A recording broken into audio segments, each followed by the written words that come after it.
Hi, I'm Kai. They stole my mods, so I turned the game into golf.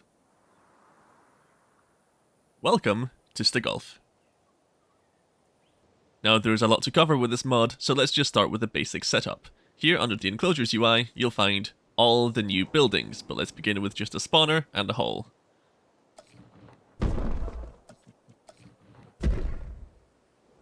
If you click on a hull building, you'll see it has a bunch of different stats, but most importantly, the hull number.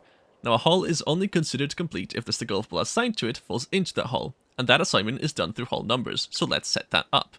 We'll call this hull number 5, and then we want to go into the accompanying spawner and set it to the same hull number. Now any Stegolf ball spawned from this spawner can fall into that hull and complete it. Just like with the spawners from the expanded feeders mod, you can set the species and all the cosmetics, but we'll just leave it at the default Stego for now. Now if I enable the spawner, it'll spawn as the golf ball. When you mouse over it, you'll see it says the golf ball 5, because it spawned for hull number 5. Now if you press V, that will open up the Stegolf ball UI. Now again, there's a whole bunch of stuff here, so let's just get into it. First of all, you have your clubs. You have the driver, which fires at a bit of an angle. You have your putter, which putts things forward. And finally, you have your pitching wedge, which fires at a massive angle. It doesn't travel very far, but it can get over massive obstacles. Now along with changing club, you can also change how hard you hit the ball. You can hit it weakly, give it a good normal hit, or you can give it a strong hit. Now, as you can see below, you can also change all of these settings with shortcuts. You can press Z, X, or C to change the club, or 1, 2, or 3 to change the strength. As you saw there, the Stegolf ball goes red once hit, and that means I cannot hit it while it's moving. Once it's green again, you can hit it again.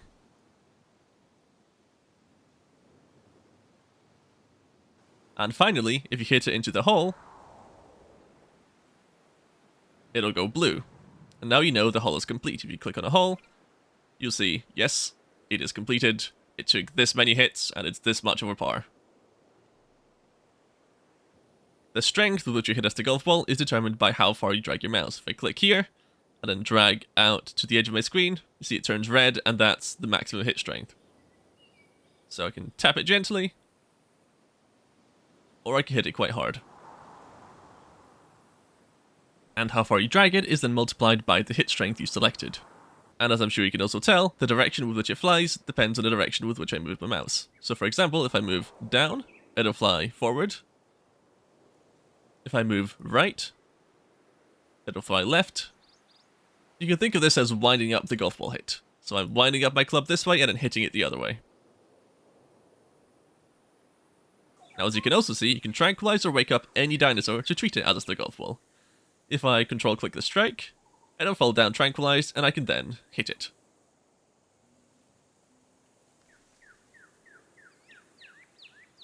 And then I can shift click it to wake it up.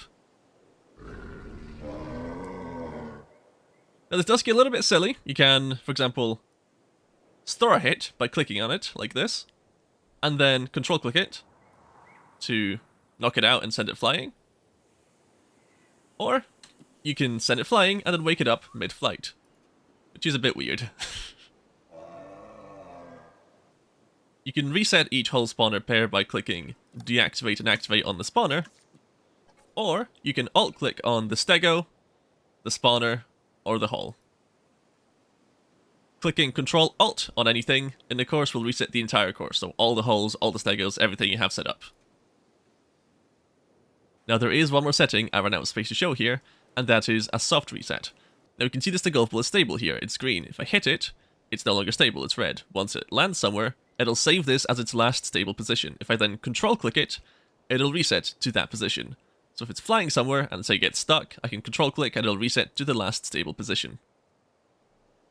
So that's control click for soft reset, alt click for hard reset to reset the entire hull, and then control alt click to reset the entire course. So now with all the basics covered, we can start looking at the settings. First of all, the Stegolf ball spawner has one important setting, which is juggling. That's disabled by default, but if you enable it, can do J equals T or true, doesn't matter. I'll do T because it's shorter. With that set, you can now hit a stego as it's flying, so even though it's red, I can still hit it. And with this, as the name implies, you can juggle. Now the hull itself is a bit more interesting. You'll see it's deactivated by default and you cannot activate it. This is because I use this icon to show you whether or not you've scored. Once you've scored this hull, that deactivation icon will disappear and the hull will be activated. When you reset it back in the spawner, it'll deactivate again. So let's take a look at all these settings. First up we have the radius. That determines how big this hull is, as in how close the stego has to fall to the hull before it's considered scored. If I change the radius to say 20, you'll see this circle grows and shows it's bigger now. We can set a par, and now change how the score compares to the strokes. Now down here you have the distance to the Stegolf ball and the time spent on this hull. That's just for speedrunning or high score related reasons. It's 0 by default, but as soon as you hit the Stegolf ball, it'll start counting, and it'll keep counting until the Stegolf ball falls into the hull. So if we just do that real quick. Oh my god, I am so bad at this. There we go. See, once it's scored, it'll settle and stop counting. Now last you have display area of effect. That just shows this bubble. If you want to disable that, type D equals false, and it'll be invisible. Or again, you can type D equals F. Same thing. And again, let's just reset it, so Alt-click.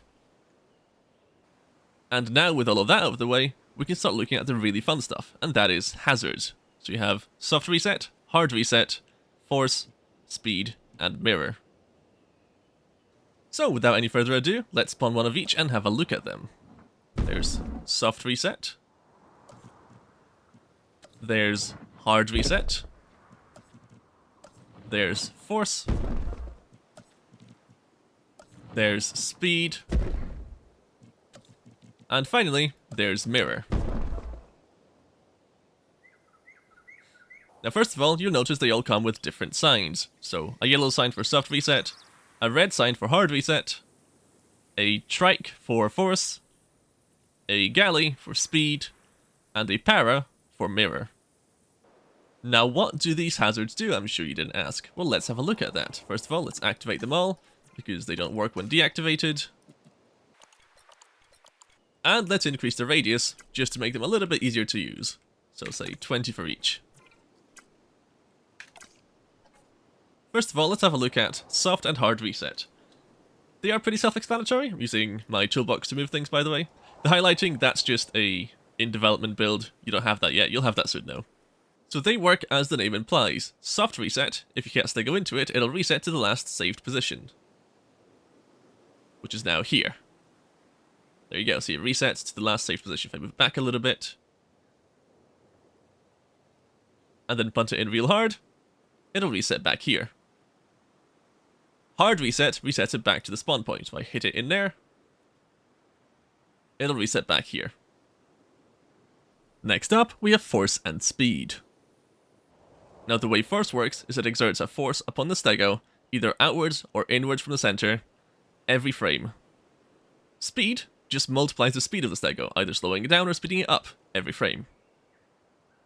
For example, with a force of 1, if I hit it in, you see it's slightly pushed. It's very, very weak. It's being slightly pushed out of the center. If we increase that force to, say, 3, you see it's being pushed a lot harder now. But as you can see, it wasn't pushed all the way out. That's because we have both a radius and a taper range. Let me explain how these work. And I find the best way to do it is with texture paints. So if I paint on some rocks texture, you'll see it's really dark in the middle, but it tapers off towards the edge. And that is exactly how this works. So, you have a radius of 5, where the maximum intensity of 3 applies, so that's sort of here-ish. And then a further taper range of 5, where it just wears off towards the edge. So it's 0 at the edge, and 3 somewhere here. As an example, if I set the taper range to 0, you'll see that's how big the radius is. If I set the radius to 10, because it's 5 plus 5, you see that applies all the way out, but it doesn't have quite enough force to push the stego all the way out. Now, if we put the stego in, it'll be pushed all the way out. Well, not necessarily. It is quite heavy, so it might slow down, but it applies a force all the way to the edge, like so.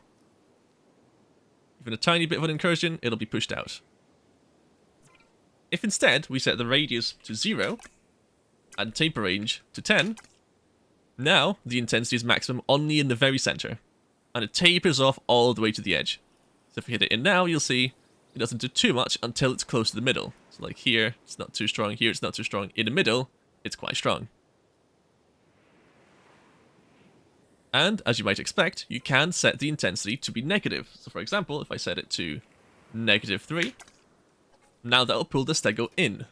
Let's just set it to radius, because taper range is a bit too weak for this, I think. Yeah, well, let's make it a bit bigger.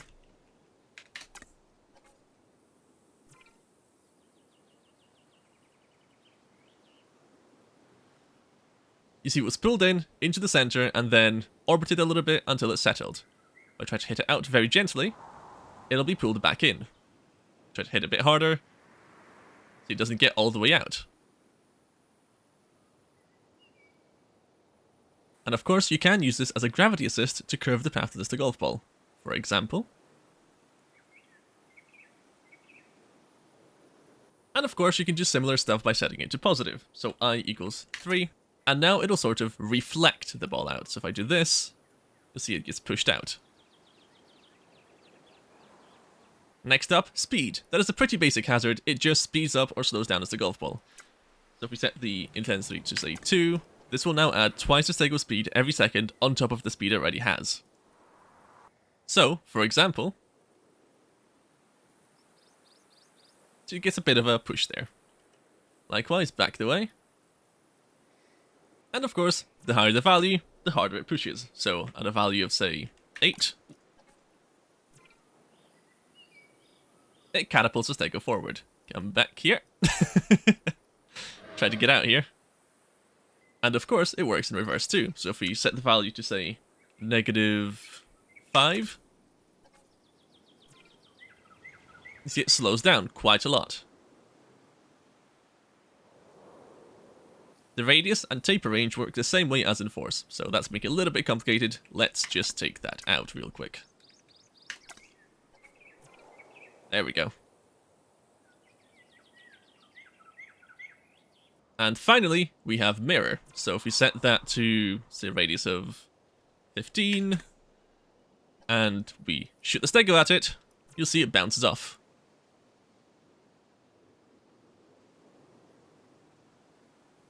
The way the intensity works here is it multiplies the Stego speed by that much when it flies out. So, at say an intensity of 3, it'll bounce off 3 times faster than it flew in. For example, and with an intensity of 0.5, it'll bounce off slower than it flew in. For example,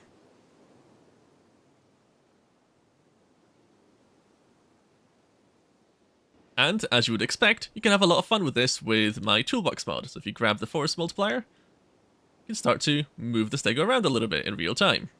If we change the values a little bit, say make the intensity 8, the rate, or actually make it -8, make the radius something like 25, we can now take the Stego with us.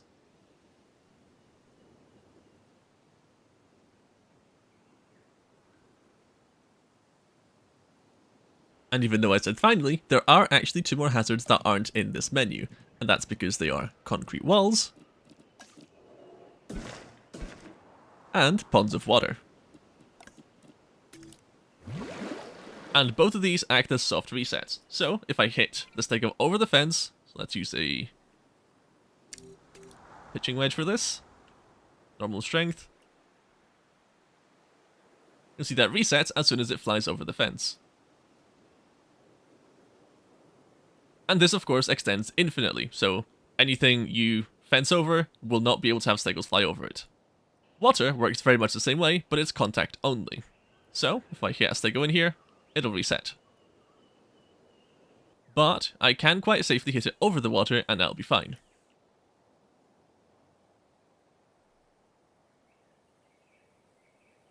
And of course, you can spawn different animals. So if I were to, say, change the species to trike, I can have a trike. It flies much like a stego, maybe a little bit easier actually. I can spawn a dryo. And that, as you'd expect, will fly really quite well. Well, it's off somewhere. Can I find it? Oh, that's right, it reset because it flew over the concrete fence, didn't it? Yeah, that's right. If I hit it this way, that should be better. Now it's really gone.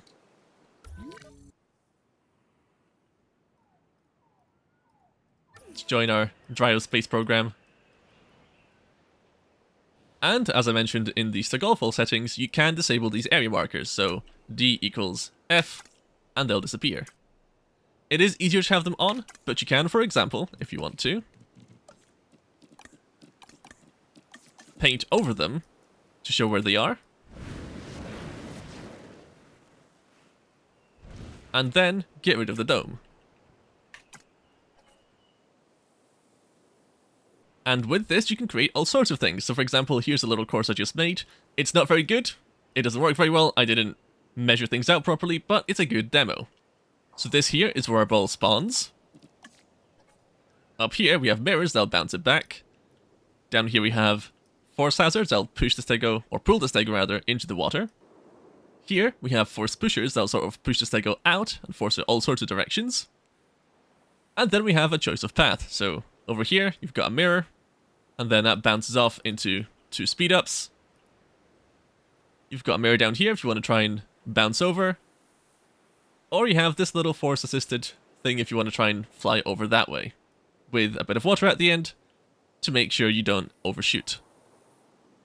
And of course, all the illegal paths around are marked off with concrete fences because that'll reset any Stegolf while flying over them. And like I said, I did not measure this out properly, so the ball won't fly nearly as far as I thought it would. So if I hit it like full strength, it'll fly... Actually, you know what? You know what? That's not too bad. That's quite lucky. See, now it's stuck. Ah, the punishment.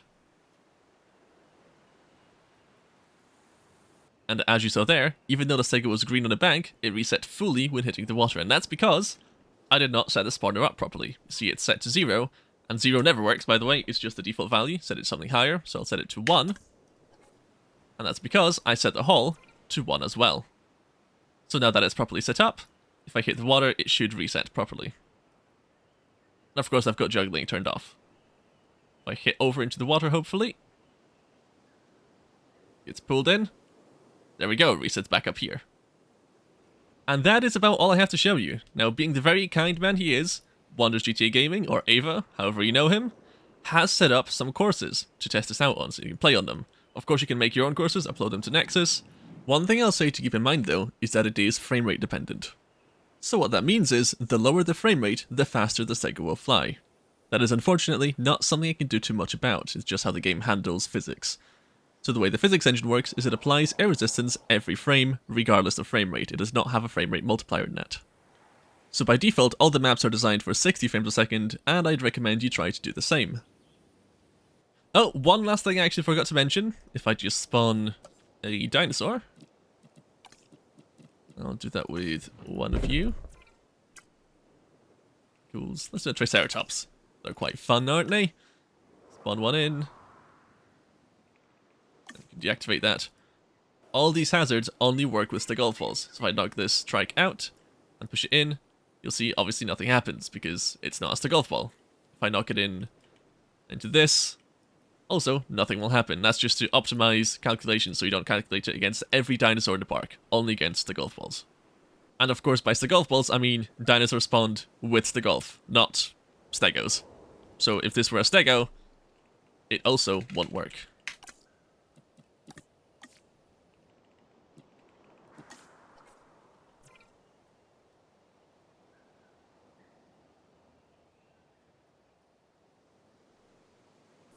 Now the one last important thing to add to this guide are the gentleman's rules of Stegolf. Rule number 1, juggling must be disabled unless absolutely necessary for that hole. Second rule, when hitting a Stegolf ball, one must exclaim, "Stegolf!" And finally, upon landing a Stegolf ball, one must announce, "Ah, Stegolf." And that about does it. I hope you enjoyed the guide. I hope you enjoy the mod when it's out. And happy Stegolf.